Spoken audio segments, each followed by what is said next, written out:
Good morning, everyone. I realise it is somewhat unusual to not be speaking to you personally at the meeting, but I really wanted to ensure that the ideas I am proposing to support school improvement next year you hear from me firsthand, to ensure that you all hear the message at the same time. To be honest, a recording was the best way I could think of for managing this. So apologies for not being at every meeting, and I will be happy to hear what you think of this approach, as long as it doesn't involve things along the line of, "Oh, that camera takes years off you, Tracy," or "It's not true, I see, that the camera puts a stone on you." We all know that it is schools who are responsible for raising standards and helping every child achieve their potential, with the local authority having the responsibility for supporting and challenging schools and, when necessary, intervening to ensure rapid improvement. In our case, in Birmingham, because of our contract, this means it is us, BEP. As you can imagine, there are a number of success criteria we have to achieve as part of the contract, not the least of which is to increase the percentage of good and outstanding schools, and inversely reducing the number in special measures and requires improvement. As of February, we have 78% of all of our schools as good or outstanding. These figures do vary depending on schools which have become academies and have not yet been re-inspected. The figure has improved since September, and schools within these categories are working hard and by and large extremely successfully to improve. When I started in January, I tried to establish what the core entitlement had been previously for schools in categories, and it seems to be a history of variable support for special measures schools and no core entitlement for RI. So this is where I started to think around the approach. I began by establishing the number of schools in special measures and requires improvement, the outcomes of subsequent Ofsted visits, and looking at the summer 2015 data for these schools, as this was the only factual information I had. I also checked all schools against floor targets and against the criteria that Nick Gibb had insisted we used. I know Tim has made you aware of this.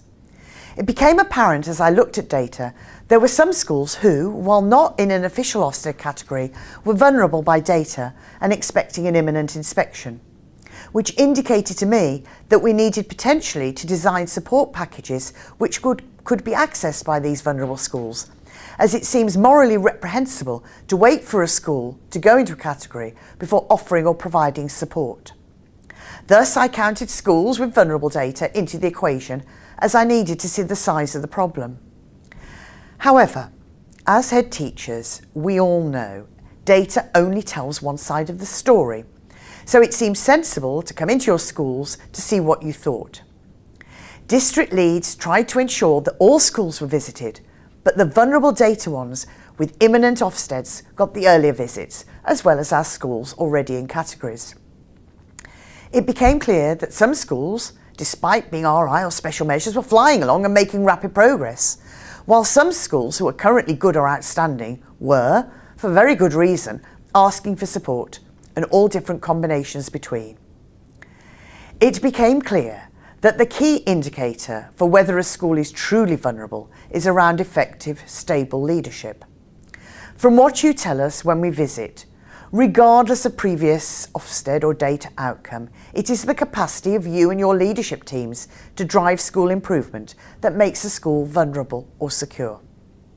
So this enabled me to go back to the original list of vulnerable schools and amend the number based on what you had told us about directly as a result of your thoughts on your own school's leadership vulnerability or security. In this time of limited resource, it was clear we needed to prioritise where we put in the support. Many local authorities only use data as a prioritisation, but as already explained, we know this alone is not a reliable indicator. It's influenced by a range of factors, but predominantly we found by your own assessment of your needs and the capacity of the leaders to take effective action. So what are we going to do next? We're going to create a risk assessment process based on what we have learnt since January for next year to ensure we prioritise the right schools and provide the right levels of support and challenge. Summer term. During this summer term, visits will be made to all of your schools to discuss leadership capacity for the next year and agree the way forward. The agendas for these meetings will be sent out to you in advance and you will discuss them with your district leads. During August and September, in the BEP office, we will be carrying out desktop data analysis of results. We will be identifying schools which are 3 years below floor for the current year, less than 5% above any attainment measures, and identify any schools subsequently identified as coasting.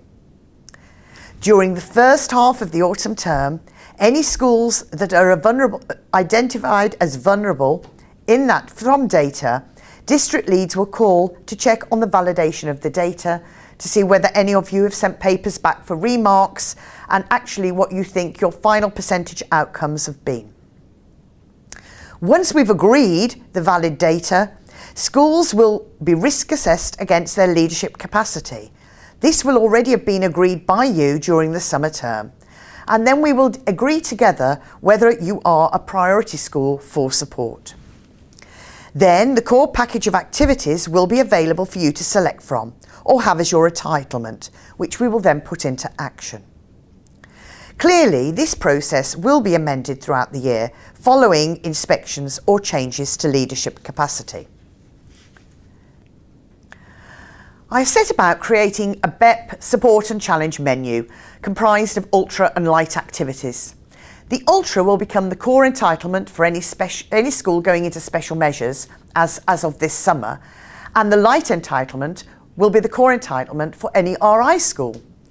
Schools currently in either category will work with district leads and chairs of governors to identify which bits of the menu that you need, again led by your leadership capacity. Some of you have already experienced some of these activities, e.g. school performance boards or teaching and learning reviews. Any school identified as vulnerable will be offered the menu, and again with district leads and chairs of governors will agree either a total package or a tapas from the menu. The packages provide both regular monitoring and evaluation, as well as the brokerage of support and reviews through the Teachers School Alliances, thus providing external validation of the work that is being carried out. So, how will it be paid for?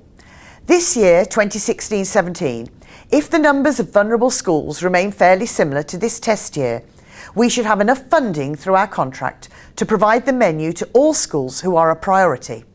This year it would have been around 70 schools. We have also costed out each item on the menu so that any other school can buy items for themselves, as we know that some of the things that we have included may well be of value to those of you on your way to outstanding and beyond. I know that you will have a host of questions and I can't be at every meeting to answer them. However, we will now collect your questions and do our best to answer them, though it may well not be at the meeting. If they include things we haven't thought about, we will do our best to build them into the process or amend the process if it needs to be. Because all that matters is that we have a system which enables all of us to improve our schools as quickly and effectively as we can. I look forward to seeing all of you soon, and I hope that you feel this is a good way of me talking to you and telling you what I think.